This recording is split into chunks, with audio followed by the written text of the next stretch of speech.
Hello friends, मैं संदीप झा आपको अपने YouTube channel final selection bye Sandeep पर मोस्ट वेलकम करता हूं। आज हम लोग चर्चा करेंगे कि बीपीएससी 66 में जो ऑप्शनल सब्जेक्ट एंथ्रोपोलॉजी है, जिसको कि मानव शास्त्र या मानव विज्ञान के नाम से भी जाना जाता है, इसका हिंदी वर्जन होता है। तो आपकी क्या रणनीति होनी चाहिए कि एंथ्रोपोलॉजी में 200 प्लस मार्क्स आए। तो पूरा जो आज का लेक्चर है इसी पे आधारित है, क्योंकि 200 प्लस मार्क्स आपके तभी आएंगे जब आपकी स्ट्रेटजी सही होगी, आपको रास्ता पता होगा। नहीं तो चलने के लिए लोग चलते जाते हैं, लेकिन उसको एक पता होना चाहिए कि हमें जाना कहाँ है, किस रास्ते से जाना है और किस प्रकार से हम अपने सफर को आसान बना सकते हैं। तो आइए हम लोग शुरुआत कर लेते हैं। तो एंथ्रोपोलॉजी की यदि बात की जाए बीपीएससी मेंस के लिहाज से, हम लोग जो भी बातें करेंगे बीपीएससी मेंस के लिहाज से बात करेंगे। तो बीपीएससी मेंस में जब आप देखते हैं अपने एंथ्रोपोलॉजी के सिलेबस को, तो वह 3 भागों में बटा हुआ है। हमने यहाँ पे ए बी सी लिख दिया है, तो यहां से यह क्या हो गया, ए बी और सी 3 भागों में बटा हुआ है। और यह जो 3 भागों में बटा हुआ है, इसका जो कुल मार्क्स होता है, और यह जो आपका होगा पूरा का पूरा 300 मार्क्स का होगा। कितना का होगा? 300 मार्क्स का होगा। अब इस 300 मार्क्स का जो बंटवारा होता है, तीनों ही सेक्शन को बराबर बराबर दिया गया है अधिकार। 100 मार्क्स सेक्शन ए को, 100 मार्क्स इस सेक्शन को और 100 मार्क्स यहां पे, यानी 100 प्लस 100 प्लस 100 इक्वल टू 300 हो गया। अब देखिए, पहले खंड की यदि हम बात करें तो पहले है आपका सोशल एंथ्रोपोलॉजी। क्या है? तो सोशल एंथ्रोपोलॉजी है, जिसका हिंदी क्या होता है? सामाजिक मानव विज्ञान। क्या होता है? तो सामाजिक मानव विज्ञान होता है। इसके अंदर किन किन टॉपिक का अध्ययन किया जाता है हम लोग आगे चर्चा करेंगे।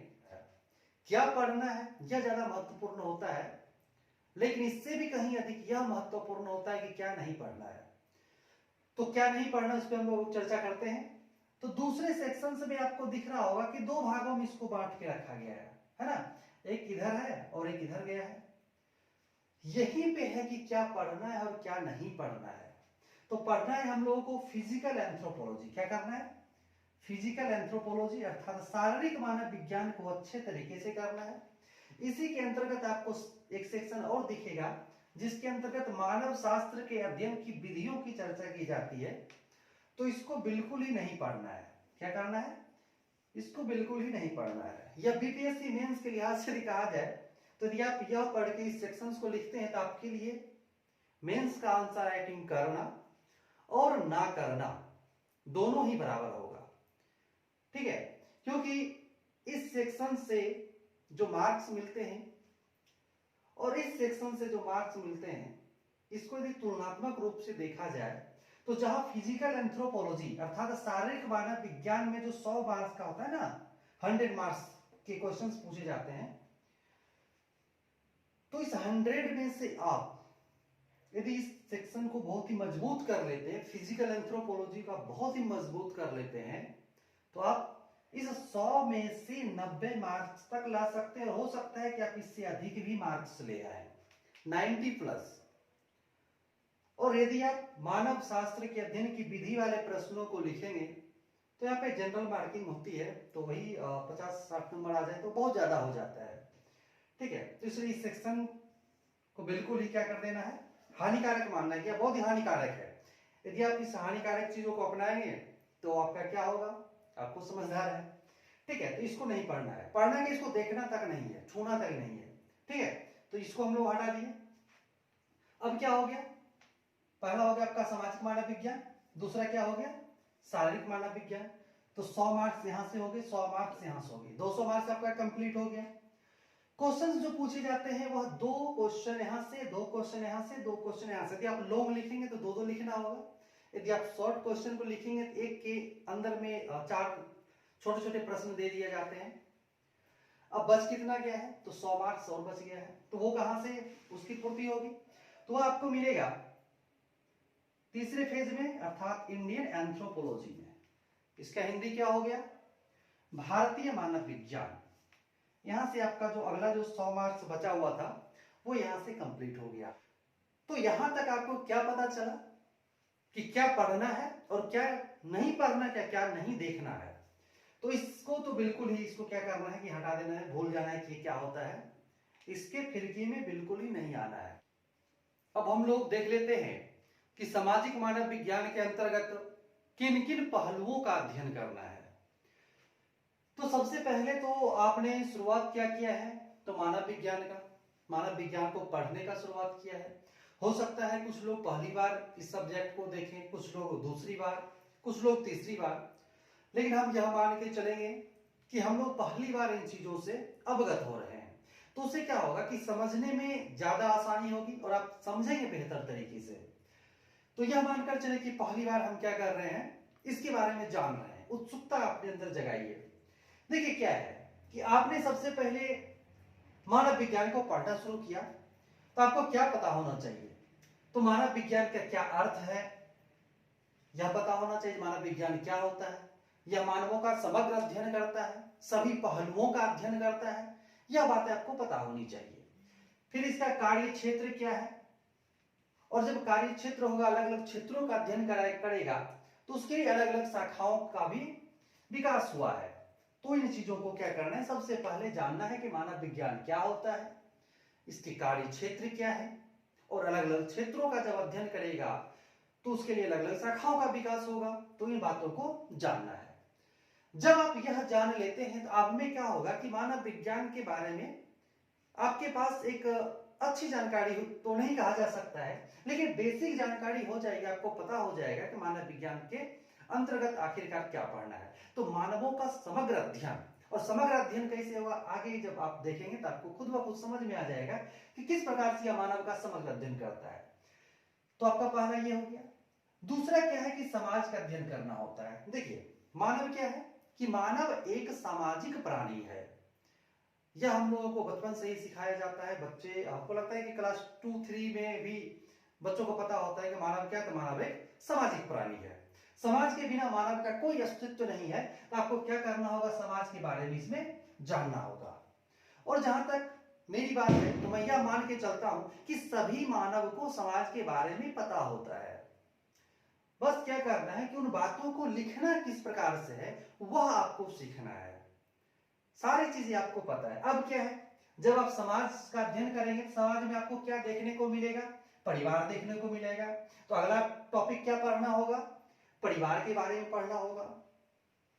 देखिए सारे टॉपिक एक दूसरे से जुड़े हुए हैं। किस प्रकार से, बस उसको आप समझते जाइए, और इस बात को ही यदि आप समझ जाएंगे तो ही आप 200+ मार्क्स आसानी से ले आएंगे। कोई बहुत बड़ा रॉकेट साइंस नहीं है। अब क्या है कि परिवार, तो परिवार का निर्माण कैसे होगा? तो विवाह के माध्यम से होगा। तो अगला टॉपिक आपको क्या पढ़ना होगा? विवाह पढ़ना होगा। अब जब विवाह होगा तो अब क्या होगा कि नातेदार होंगे, रिश्तेदार होंगे, बढ़ जाते हैं ना। तो जैसे ही रिश्तेदार होंगे, नातेदारी होगी, तो अगला टॉपिक क्या हो जाएगा? नातेदारी हो जाएगी। देखिए बिल्कुल ही आसान भाषा में क्या है कि सबसे पहले तो आपको मानव विज्ञान की आपने शुरुआत की है, एंथ्रोपोलॉजी की शुरुआत की है, मानव शास्त्र की शुरुआत की है, तो आपको इसका अर्थ पता होना चाहिए, कार्य क्षेत्र पता होना चाहिए, शाखाएं पता होना चाहिए। अब मानव का समग्र अध्ययन करेगा तो मानव कहां पे रहता है? तो समाज में रहता है। समाज का अध्ययन आपने कर लिया। समाज में क्या है? तो समाज में मानव का परिवार रहता है। परिवार का निर्माण कैसे होगा? विवाह के माध्यम से होगा। और फिर विवाह के बाद क्या होगा? तो ढेर सारे नातेदार, रिश्तेदार हो जाते हैं। यहां हो गया। अब इन सब चीजों को चलाने के लिए क्या चाहिए? कुछ ना कुछ तो रुपए पैसे चाहिए। अब आपने यहाँ पे क्या किया, परिवार बढ़ गया, विवाह शादी हो गया, नातेदार हो गए। अब ये लोग जब आएंगे आपके घर पे तो कुछ ना कुछ खर्च करना होगा। तो कुछ ना कुछ जब खर्च करेंगे तो अगला क्या हो जाएगा? आर्थिक मानव विज्ञान। अगला क्या पढ़ना होगा? आर्थिक मानव विज्ञान के बारे में आपको पढ़ना होगा। देखिए मानव विज्ञान में क्या है कि मानव से संबंधित है, और हम भी मानव हैं, आप भी मानव है। तो क्या होगा कि अपने बारे में ही तो यहाँ पे देखना है, अपने आप को यहाँ पे रख दीजिए। तो क्या होगा? आर्थिक मानव विज्ञान। अब जब नातेदार आएंगे तो आपका कुछ ना कुछ रुपए पैसे खर्च होंगे, तो आर्थिक मानव विज्ञान के यहाँ पे अध्ययन हो गया। अब जब नातेदार आते हैं तो कुछ राजनीति की बातें भी होती है, जैसे लड़ाई झगड़ा हो गया, कुछ हो गया इस तरीके का। तो तो अगला क्या हो जाएगा, राजनीतिक मानव विज्ञान होगा। कुछ धर्म भी होता है, बताया जाता है ना नातेदारों के द्वारा तुमको क्या करना चाहिए, तुमने जो यह काम किया है या धर्म के विरुद्ध है, पाप लगेगा, इस टाइप का बातें होती है। तो धर्म होगा तो जादू भी होगा। ठीक है, तो अगला क्या पढ़ना है, धर्म एवं जादू पढ़ना है। और कुछ जो रिश्तेदार आते हैं तो बताते हैं कि क्या करना चाहिए और क्या नहीं करना चाहिए, यानी कि कुछ नैतिक अनैतिक दोनों ही बातें बताई जाती है कि जो तुम यह कार्य कर रहे हो यह पूर्णतः अनैतिक है, तुम्हें ऐसा नहीं करना चाहिए। और कुछ नैतिक शिक्षा होती है। तो यह है टोटम टेबू, है ना, टोटम कहा जाता है तुम यह काम कभी भूल से भी मत करना, बहुत बड़ा पाप लगेगा। तो टोटम टेबू इस सब चीजों को यहाँ पे पढ़ना होगा। और फिर अंततः क्या है कि मानव, जो वर्तमान मानव हुए हैं वो पहले क्या थे, आदि मानव थे। उससे और पीछे जाएंगे तो कपि थे, ऐप थे, लंगूर थे, जो भी थे, बंदर थे, जो भी कह दीजिए। आगे हम लोग चर्चा करेंगे फिजिकल एंथ्रोपोलॉजी में सब बातों पर। तो क्या है कि इस कड़ी में जब मानवों का अध्ययन हम लोग करते हैं तो इस कड़ी में जो मानव का बेसिकली जो अध्ययन होता है वह जनजातियों से प्रारंभ होता है। तो कुछ जो प्रमुख जनजाति हैं उसका अध्ययन क्या है कि हम लोगों को करना है। तो कुछ प्रमुख जनजातियों का अध्ययन यहाँ पे क्या है कि कर लेंगे। तो इस प्रकार से क्या होगा कि सामाजिक मानव विज्ञान में आप हमें कमेंट करके बताइएगा कि क्या ऐसा कोई पहलू है जो आपके जीवन से नहीं जुड़ा हुआ है, चाहे वह समाज हो, परिवार हो, विवाह हो, नातेदार हो सकता है यदि विवाह नहीं हुआ है तो ये आपने देख रखा होगा आसपास में कि विवाह किस प्रकार से है, क्या होता है, नहीं होता है। फिर आर्थिक, राजनीतिक, धार्मिक, जादू, टोटम टेबू। हाँ, हो सकता है कि कुछ लोग प्रमुख जनजातियों से थोड़ा सा, जनजाति के नाम तो पता ही होगा ना, संथाल, मुंडा, उड़ाव, हो, बिरहोर, जो भी, ठीक है, तो उसके बारे में यहाँ पे थोड़ा सा जान लेंगे। इस प्रकार से क्या हो गया कि आपका 100 मार्क्स 100 नंबर यहां से क्या हो गए, कंप्लीट हो गए। ठीक है, इन सब पहलुओं का अध्ययन कर लेना है, 100 नंबर को क्या कर लेना है कि पूरा का पूरा कंप्लीट कर लेना है। शारीरिक मानव विज्ञान में यदि बात की जाए तो किन किन पहलुओं को पढ़ना है तो वह इस प्रकार से है। सबसे पहले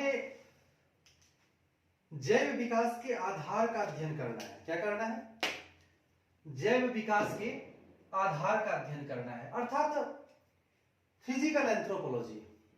तो इसमें क्या होगा, जैसे ही शरीर आ गया तो शरीर जीव से संबंधित होगा। तो जीवों का विकास आखिरकार कैसे हुआ इसका अध्ययन करवाता है मानव विज्ञान।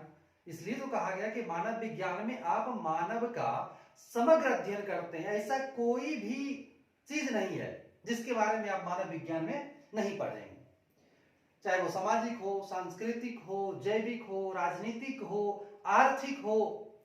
अर्थात आप रैंडमली किसी भी सब्जेक्ट की बात करें तो वह सब्जेक्ट आपका मानव विज्ञान में समाहित हो जाता है। ऐसा आपको किसी और सब्जेक्ट में देखने को नहीं मिलेगा। तो क्या है कि सबसे पहले हम लोग फिजिकल एंथ्रोपोलॉजी, शारीरिक मानव विज्ञान में क्या करना है, तो करना है कि जैव विकास के आधार का अध्ययन करना है कि जीवों का विकास आखिरकार कैसे हुआ। मानव तो बाद में आया, मानव जो जीव है, मानव भी एक जीव है, तो यहां तक पहुंचने के लिए जीवों का विकास आखिरकार कैसे हुआ तो इनके बारे में हम लोग जानते हैं। तो इसकी जो शुरुआत हुई कहां से हुई, तो लैमार्क महोदय के द्वारा किया गया। सर्वप्रथम इन्होंने ही बताया, लैमार्क महोदय ने बताया कि जीवों का जो विकास है किस प्रकार से हुआ। उसके बाद डार्विन महोदय ने बताया, जिसको हम लोग डार्विनवाद कहते हैं, डार्विनिज्म, ठीक है, तो डार्विन ने बताया। लेकिन डार्विन की बातों में कुछ खामियां हैं। उन खामियों को किसने दूर किया, तो डार्विन के बाद के जो वैज्ञानिक हुए उन्होंने क्या किया कि डार्विनवाद में जो भी कुछ त्रुटि थी उसे दूर करके डार्विन के सिद्धांतों को पुनः स्थापित किया और वह क्या कहलाया, नव डार्विनवाद कहलाया। इस प्रकार से लैमार्क, डार्विन और नव डार्विनवाद, इस सब सिद्धांत का जब आप अध्ययन करते हैं तो आपको किस चीज का ज्ञान होगा कि जीवों का विकास आखिरकार कैसे हुआ। ठीक है, यहां तक तो आपको जीवों के बारे में पता चल गया। अब बात है कि मानव उत्पत्ति के सिद्धांत को अब जानेंगे, क्योंकि जीव के बाद जो है, जीव बढ़ते बढ़ते मानव बना है, तो मानव का उत्पत्ति आखिरकार कैसे हुआ उसके बारे में जानेंगे। तो सबसे पहला क्या है कि जंतु जगत में मानव का स्थान। देखिए, मानव भी एक जीव है, जंतु है, ठीक है। तो इस जीव जंतु का जो एक जगत है, इस जगत में मानव का क्या स्थान है? तो जब आप इसको पढ़ेंगे तो आप पढ़ेंगे एनिमेलिया के बारे में, फिर protozoa, metazoa, non chordata, chordata, invertebrata, vertebrata. मैं जो सब बातें बोल रहा हूं, हो सकता है कि आपको लग रहा हो क्या मतलब बोल रहे हैं, लेकिन आप भी इसी प्रकार से बिल्कुल ही आपको याद हो जाएगा जब आप इन सब चीजों का क्या करेंगे, क्या अध्ययन कर लेंगे। पहली बार जब आप सुनेंगे तो हो सकता है कि थोड़ा सा लगेगा कि क्या मतलब बोला जा रहा है, बताया जा रहा है। तो क्या है कि मेहनत कहाँ करना है, तो फिजिकल में ही मेहनत करना है, ठीक है। फिजिकल में ही थोड़ा सा मेहनत करना होता है मानव विज्ञान के अंतर्गत। बाकी सारी बातें तो आप समझ ही रहे हैं। तो जंतु जगत में मानव का स्थान आपको पता चल जाएगा। तो अब क्या है कि जंतु जगत में मानव का क्या स्थान है, ये तो आपको पता चल गया। लेकिन मानव का विकास कैसे हुआ? तो ऐप से हुआ, है ना। जैसे अभी कुछ लोग मजाक में भी कह देते हैं कि तुम अभी तक बंदर ही रह गए और देखो बंदर से हम लोग इंसान बन गए हैं। तो ये जो मजाक की बातें हैं, तो क्या है कि मानव और ऐप में क्या अंतर है, इसके बारे में हम लोग जानते हैं, पढ़ते हैं। यहाँ पर मानव उत्पत्ति के सिद्धांत के अंतर्गत दूसरा क्या पढ़ना होता है, तो मानव और ऐप में क्या अंतर है, आसान भाषा में समझ लेंगे। एक तरफ अपने आप को रख लीजिए, दूसरी तरफ क्या कीजिए, एक मान लिया जाए कि यह आप हैं, ड्राइंग अच्छी नहीं है, फिर भी मानने में क्या जा रहा है। और दूसरी तरफ मान लीजिए कि यह क्या है, कि एक ऐप है।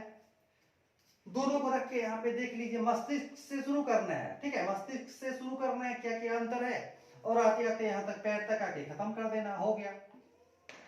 कोई परेशानी तो नहीं होगी इसको पढ़ने में, ठीक है। तो बिल्कुल इसी आसान भाषा में मैं बताता हूं ताकि समझ में आ जाए सभी को, उसे भी समझ में आ जाए जो पहली बार मानव विज्ञान को देख रहे हैं, और उन्हें भी समझ में आ जाए जो एक दो बार अलग अलग संस्थानों में पढ़ चुके हैं और अभी भी उनका कंसेप्ट क्लियर नहीं हुआ है कि मानव और ऐप में यदि अंतर की बात की जाए तो किस प्रकार से अंतर करें। वो रट्टा मार के याद करते हैं, अच्छा जाइगोमेटिक बोन होता है, जाइगोमेटिक बोन इसका चिपटा होगा, उसका उभरा हुआ होगा।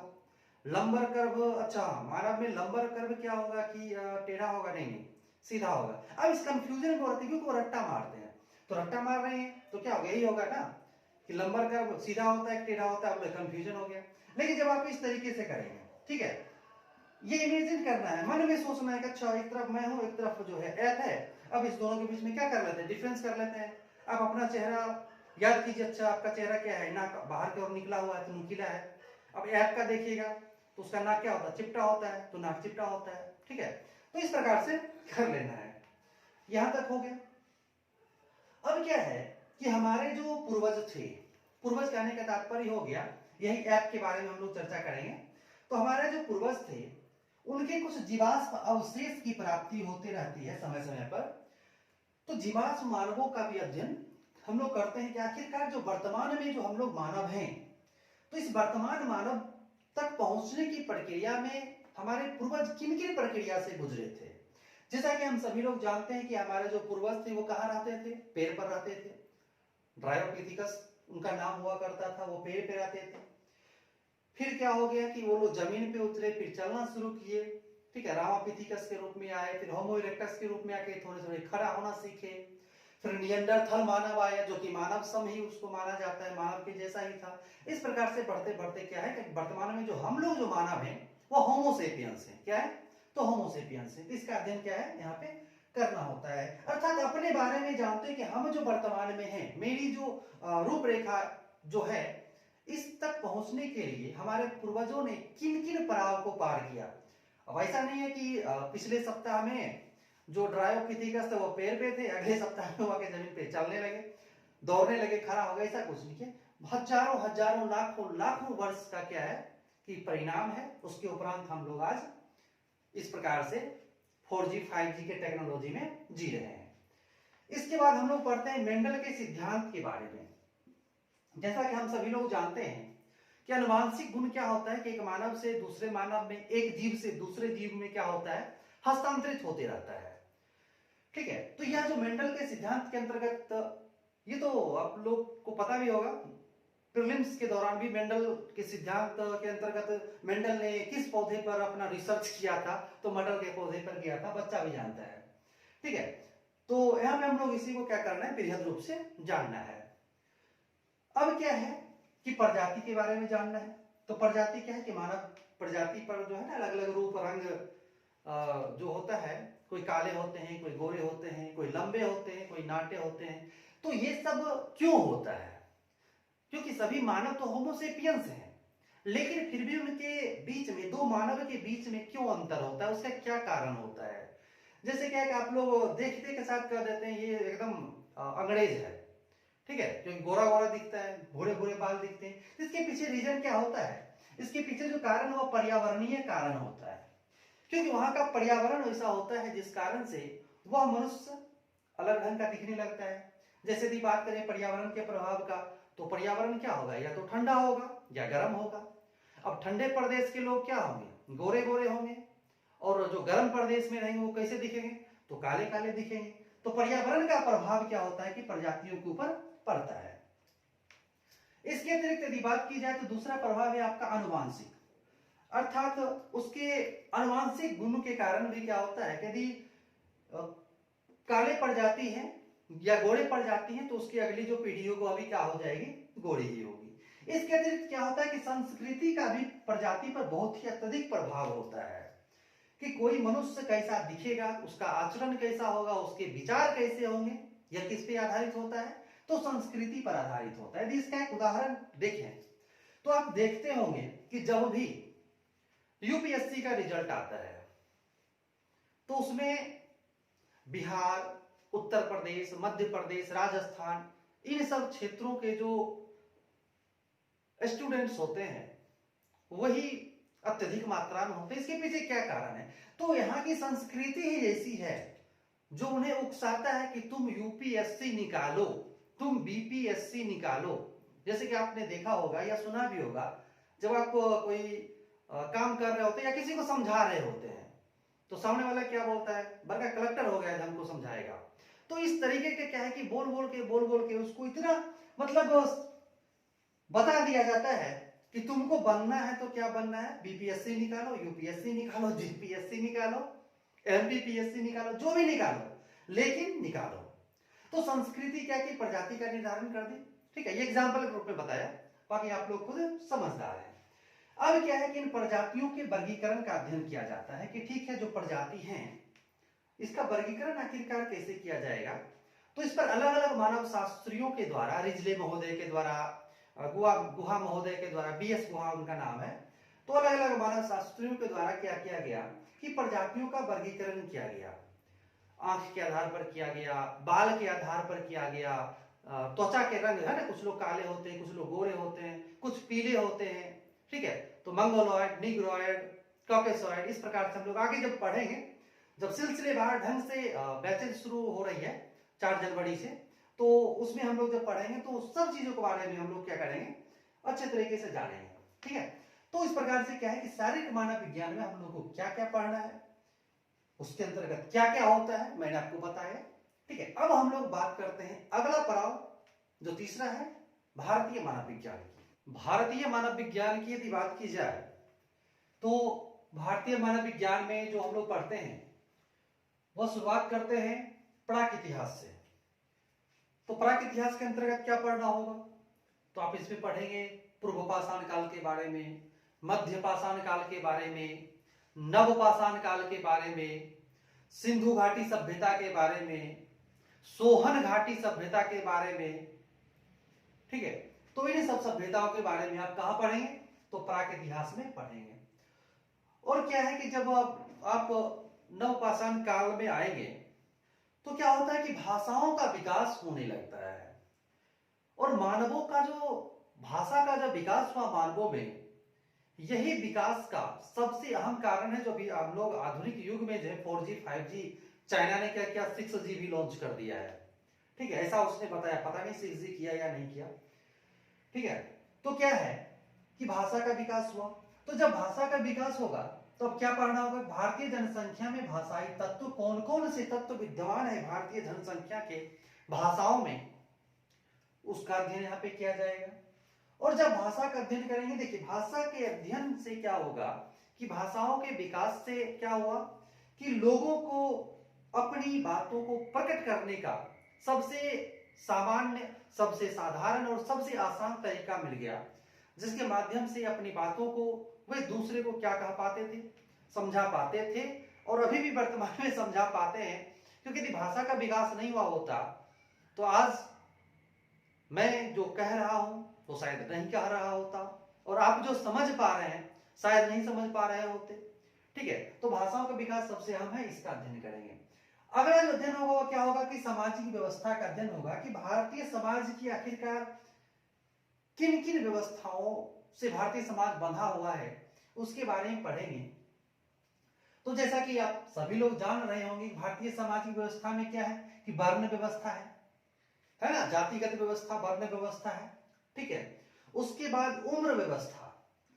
उम्र व्यवस्था क्या है, इसको आश्रम पुरुषार्थ भी कहा जाता है। तो उम्र व्यवस्था के अंतर्गत क्या है कि किस उम्र तक आपको ब्रह्मचर्य रहना है, किस उम्र तक आपको गृहस्थ का जीवन जीना है, किस उम्र में आपको वानप्रस्थ होना है, और किस उम्र में आपको संन्यास लेना है। ये सब बातें क्या है कि उम्र व्यवस्था के अंतर्गत बताई गई है। उसके जो अगले व्यवस्थाओं की यदि हम बात करें भारतीय सामाजिक व्यवस्था का, तो अगला क्या है आपका संयुक्त परिवार, जो अब देखने को बहुत ही कम मिलता है, नाम मात्र का। कहीं कहीं आपको संयुक्त परिवार देखने को मिलेगा, अधिकांशतः अब क्या हो गया है, न्यूक्लियर फैमिली का कंसेप्ट आ गया है। तो अब संयुक्त परिवार की अवधारणाएं खत्म होती जा रही है। तो अब यहां से भी प्रश्न पूछा जाता है कि वर्तमान समय में संयुक्त परिवार बिखर रहे हैं, टूट रहे हैं, इसके पीछे कौन कौन से कारक जिम्मेवार हैं। तो इन सब बातों का भी हम लोग अध्ययन करेंगे। अब क्या है, अगला जो है हम लोग पढ़ेंगे जनजातीय एवं कृषक समुदाय के बारे में। क्या पढ़ना है, तो जनजातीय एवं कृषक समुदाय के बारे में पढ़ना है। तो यह मुख्य रूप से ये टॉपिक्स हैं आपके भारतीय मानव विज्ञान के अंतर्गत, लेकिन इसके अलावा कुछ अवधारणाओं को भी पढ़ना है। तो क्या अवधारणाएं हैं, उन अवधारणाओं में आपका आता है प्रभावी जाति। आप में से अधिकांश लोगों को पता होगा प्रभावी जाति क्या होता है, कि किसी खास क्षेत्र में आप देखेंगे कि उस क्षेत्र विशेष में किसी खास जाति का वर्चस्व होता है। वे जो किसी खास जाति के लोग होते हैं वे धनवान होते हैं, उनके पास में संपत्ति अधिक होती है, तो ये जो होते हैं प्रभावी जाति कहलाते हैं।